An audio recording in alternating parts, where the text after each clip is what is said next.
Heading 2 company का फैलता शासन।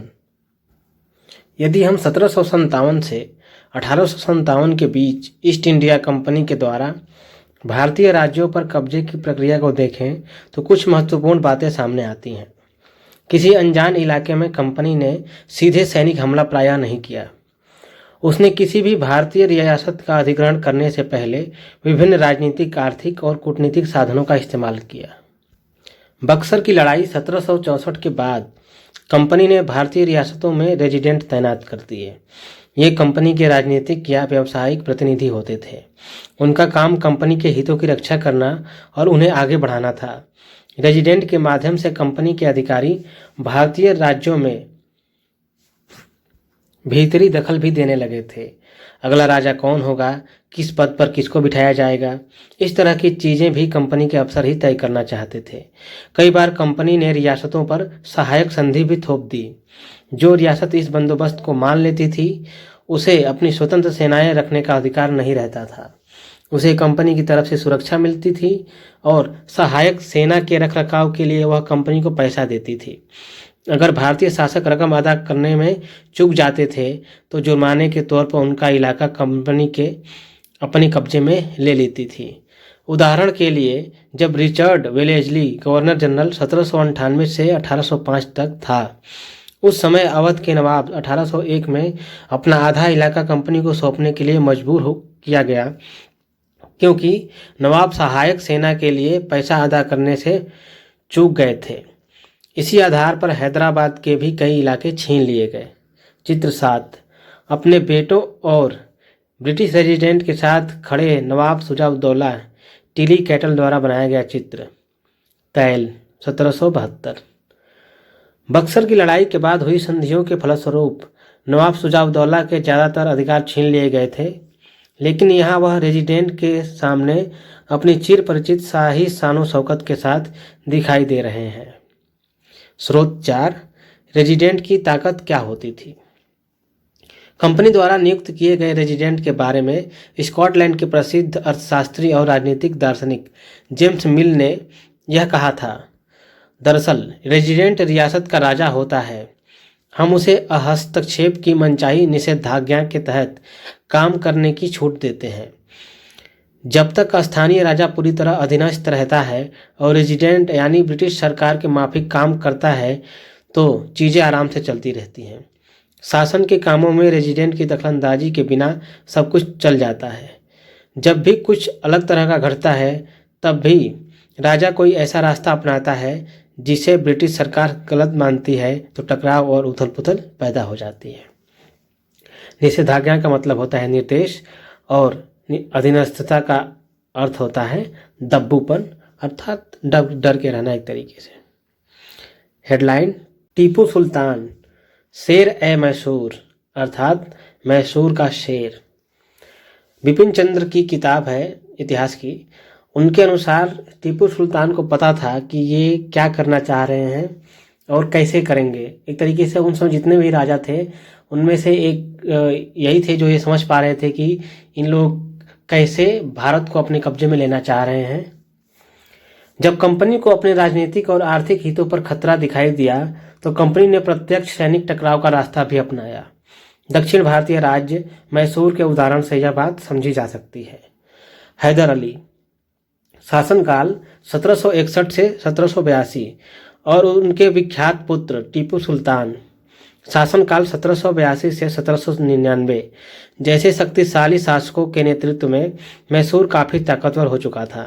मालाबार तट पर होने वाले व्यापार मैसूर रियासत के नियंत्रण में था, जहां से कंपनी काली मिर्च और इलायची खरीदती थी।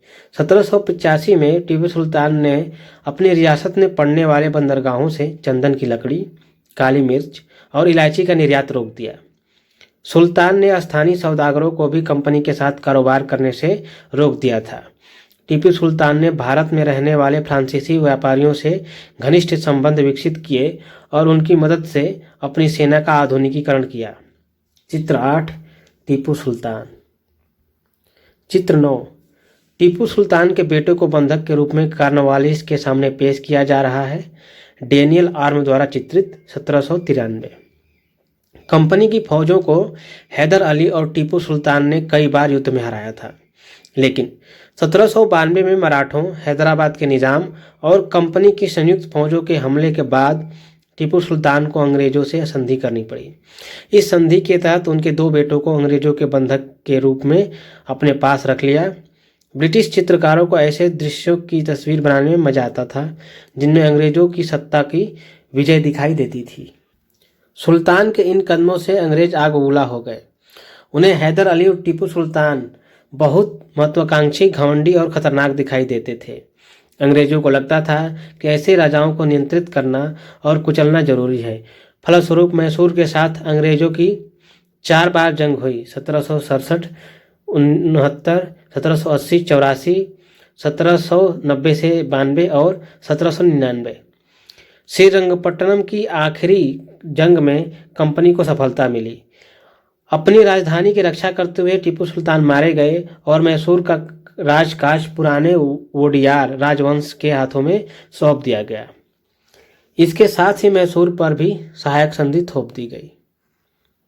टीपू की कहानियां। राजाओं की छवि अक्सर जनश्रुतियों से भी बनती है।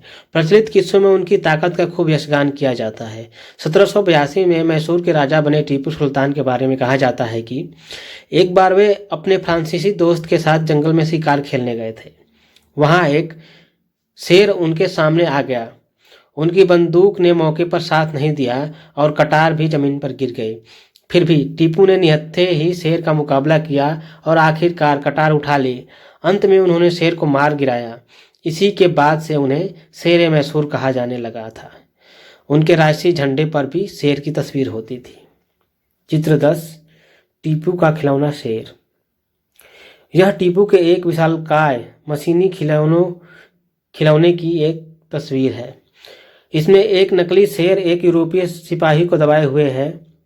जब इसका हैंडल घुमाया जाता था तो नकली शेर दहाड़ता था और सिपाही के भीतर से चीख की आवाजें आती थी। अब यह खिलौना शेर लंदन स्थित विक्टोरिया एंड अल्बर्ट म्यूजियम में रखा है। 4 मई 1799 को जब अपनी राजधानी श्रीरंगपट्टनम की रक्षा करते हुए टीपू सुल्तान की मृत्यु हो गई तो अंग्रेज इस खिलौने को भी अपने साथ ले गए।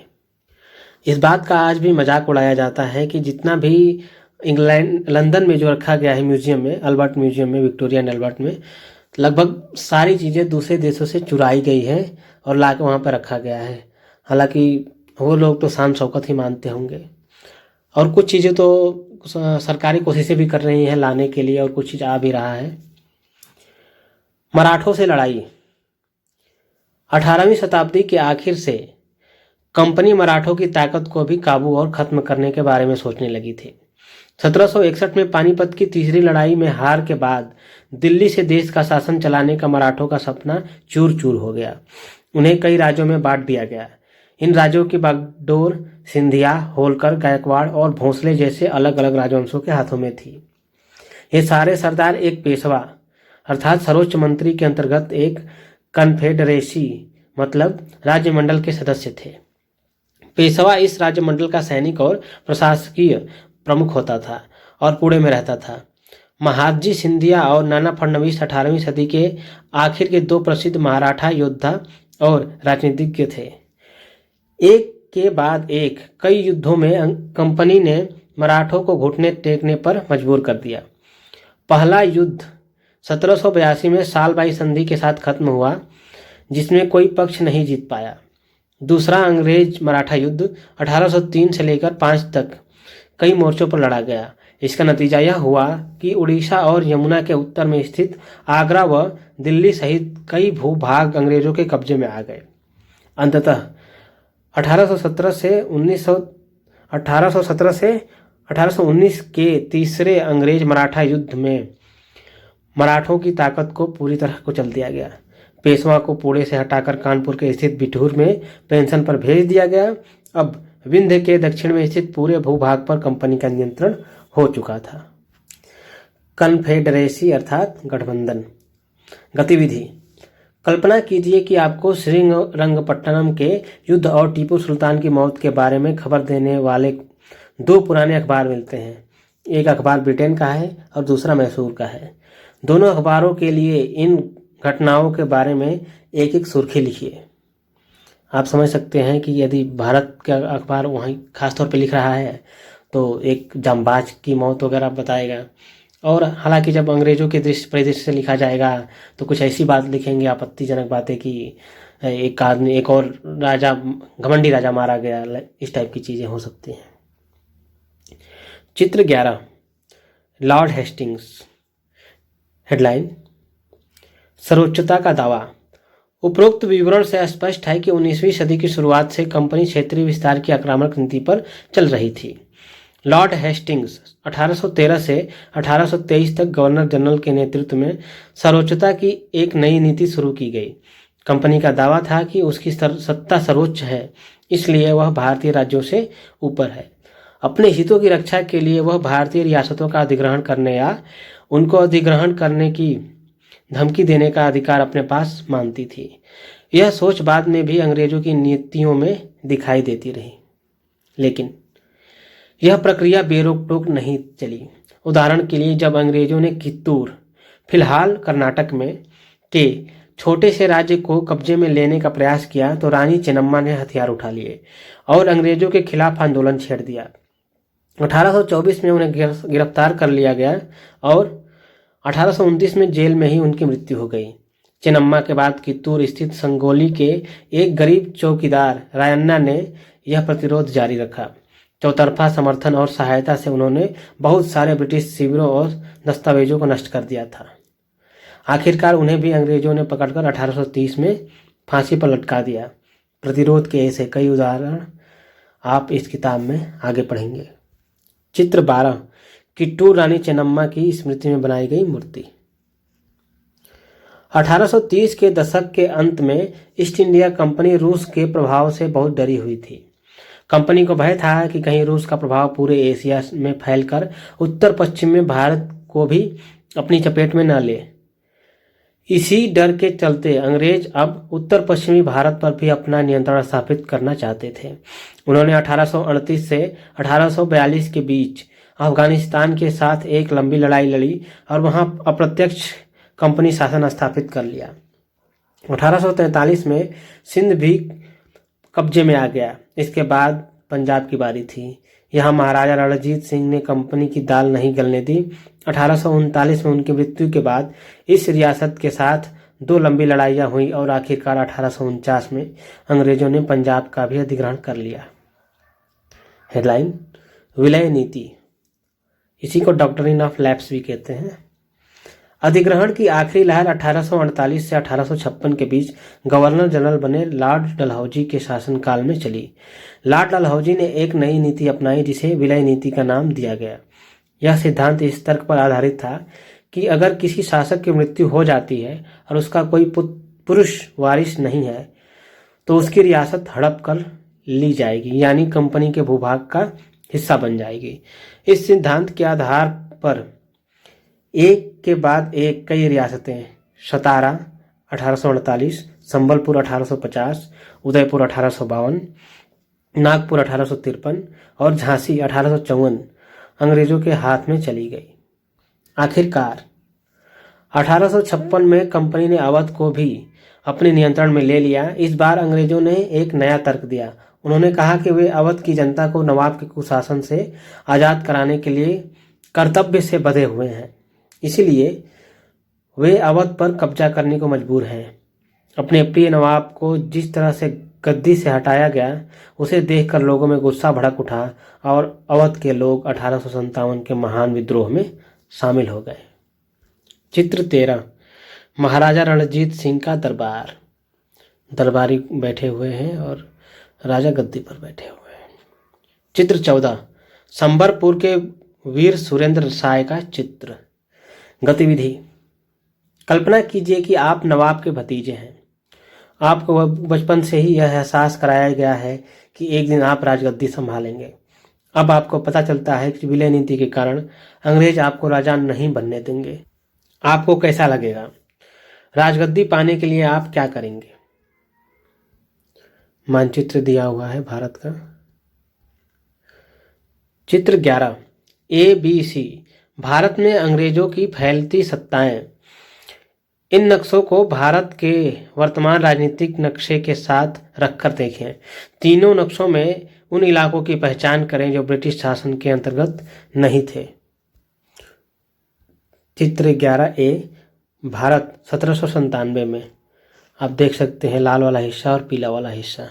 लाल वाला हिस्सा वो है जो भारत के अधिकार में था, अर्थात कुछ राजा वगैरह जो स्थानीय राजा हों उनके अधिकार क्षेत्र में था, और पीला वाला क्षेत्र वो है जिसमें ब्रिटिश शासन था। 1757 में बनारस, कलकत्ता और हैदराबाद के बगल वाला हिस्सा मद्रास और मैसूर के बगल में थोड़ा सा हिस्सा उनके कब्जे में था। 1840 में, जो कि 11B में दिया हुआ है चित्र में, इसमें इनका क्षेत्र और बढ़ गया अंग्रेज़ों का। इसमें मद्रास वाला इलाका बहुत बड़ा हो गया और कलकत्ता कब्जा लिए, किनारे किनारे पूरा हिस्सा, बंगाल की खाड़ी की तरफ का पूरा हिस्सा इनका हो गया। बनारस, लखनऊ के बगल का हिस्सा दिल्ली कब्जा लिए और दिल्ली के बगल में एक छोटा सा हिस्सा उसे कब्जा लिए। अब आता है चित्र 11C, 1857 का है। इसमें लाहौर, दिल्ली, लखनऊ, बनारस, कलकत्ता, मद्रास का पूरा हिस्सा, पूना, बड़ौदा के बगल का कुछ हिस्सा। अब देख सकते हैं कि बहुत बड़ा हिस्सा उनके हाथ में था। फिर भी लगभग आप देख सकते हैं कि 40% के आसपास हिस्सा स्थानीय राजाओं के पास भी अभी भी था। इसी को मिलाने में सरदार पटेल का बहुत बड़ा हाथ था। इसी में कुछ रियासतों ने संघर्ष किया था, कुछ बवाल हुआ था, कुछ आसानी से मान गए, कुछ ने ऐसे ही भारत के अधीन, एक तरीके से अधीन आ गए और एक भारत जो भारत भी आज है उसको बनाने में सहयोग किया।